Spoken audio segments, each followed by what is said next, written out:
Señor, abre nuestros labios y nuestra boca proclame siempre tu alabanza. En el nombre del Padre, y del Hijo, y del Espíritu Santo. Amén. Lectura de la primera carta del apóstol San Juan, capítulo 5. Queridos hermanos, en esto está la confianza que tenemos en Él, en que si le pedimos algo según su voluntad, nos escucha. Y si sabemos que nos escucha en lo que le pedimos, sabemos que tenemos conseguido lo que hayamos pedido. Si alguno ve que su hermano comete un pecado que no es de muerte, pida y Dios le dará la vida a los que cometen pecados que no son de muerte, pues hay un pecado que es de muerte, por lo cual no digo que pida. Toda injusticia es pecado, pero hay pecado que no es de muerte. Sabemos que todo el que ha nacido de Dios no peca, sino que el engendrado de Dios le guarda y el maligno no llega a tocarle. Sabemos que somos de Dios y que el mundo entero yace en poder del maligno, pero sabemos que el Hijo de Dios ha venido y nos ha dado inteligencia para que reconozcamos al verdadero. Nosotros estamos en el verdadero, en su Hijo Jesucristo. Este es el Dios verdadero y la vida eterna. Hijos míos, guárdense de los ídolos. Palabra de Dios. Te alabamos, Señor.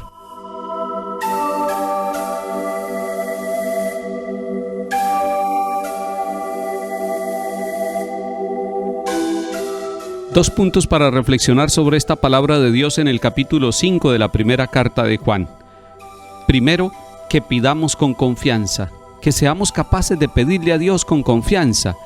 Las peticiones que nosotros le hacemos a nuestro Padre Dios no las debemos medir según nuestra capacidad de respuesta, sino según la infinita capacidad misericordiosa que Dios tiene para responder.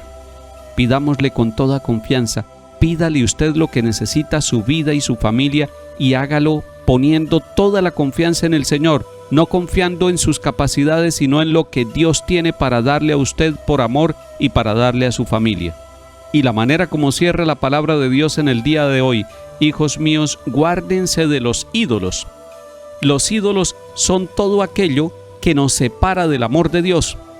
Alguien ha discutido que los ídolos son también las imágenes que hay en los templos, o las cruces que tenemos en nuestras casas, o las grutas a la Virgen María. Se equivoca totalmente aquel que piensa que estos son ídolos. Estos son imágenes, y el mismo Dios mandó hacer la imagen de bronce para que la viera el pueblo que estaba en el desierto caminando y para que se sanara de las mordeduras. Pero además, Cristo es imagen del Dios invisible. Ciertamente estas imágenes nos ayudan a recordar la presencia del Señor, pero cuando nosotros tengamos un ídolo, puede ser un ídolo de carne y hueso, puede ser un ídolo sin alma, como el dinero, como el placer, como el poder. Pueden ser ídolos que nos separan verdaderamente del amor de Dios. A esos ídolos se está refiriendo la palabra de Dios. Hijos míos, guárdense de los ídolos.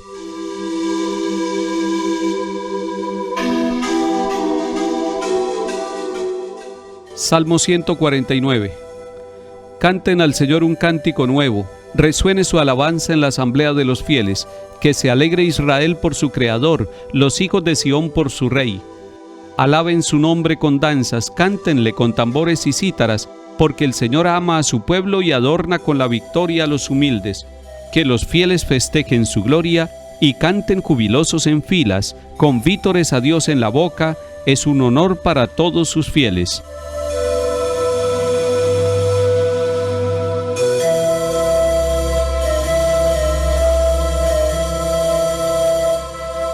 Lectura del Santo Evangelio según San Juan, capítulo 3. En aquel tiempo fue Jesús con sus discípulos a Judea. Se quedó allí con ellos y bautizaba. También Juan estaba bautizando en Enón, cerca de Salín, porque había allí agua abundante. La gente acudía y se bautizaba. A Juan todavía no lo habían metido en la cárcel.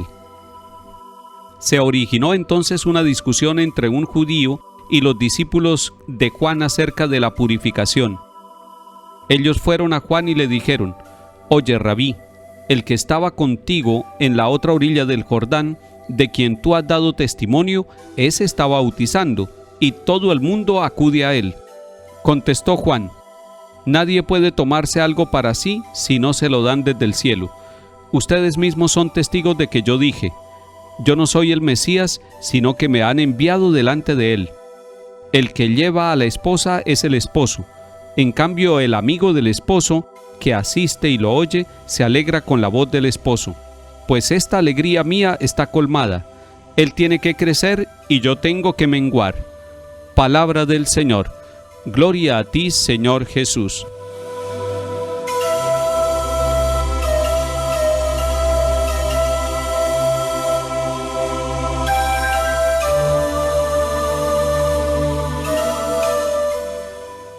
Durante toda esta semana hemos hecho el esfuerzo de seguir las huellas de Jesús, sus comportamientos, sus actitudes, su mensaje, la manera como ha obrado, porque cada uno de sus actos está manifestando que el reino de Dios está en medio de nosotros. Pero en este evangelio que acabamos de escuchar del capítulo 3, miren ustedes que hay una gran curiosidad para ustedes que son estudiosos de la Biblia y que les gusta profundizar. En el capítulo 3 de San Juan, versículo 22, se nos dice que Jesús se quedó allí con los discípulos y bautizaba. Y entonces la primera pregunta que uno se hace es: ¿y Jesús bautizaba? El que bautizaba era Juan Bautista, pero ¿por qué el evangelista habla de que Jesús bautizaba? Y más adelante en el versículo 23 también dice que había allí mucha gente y acudía y se bautizaba. Entonces uno queda como con una duda: ¿qué clase de bautismo es el que está dando el Señor Jesús? Sin embargo, para no alargarnos demasiado, queremos aclarar varias cosas. Primera, que el bautismo de Juan es un bautismo de preparación, llamémoslo así. Es un bautismo de penitencia. Él mismo había dicho: yo lo bautizo con agua, pero detrás de mí viene alguien que lo va a bautizar con espíritu y con fuego.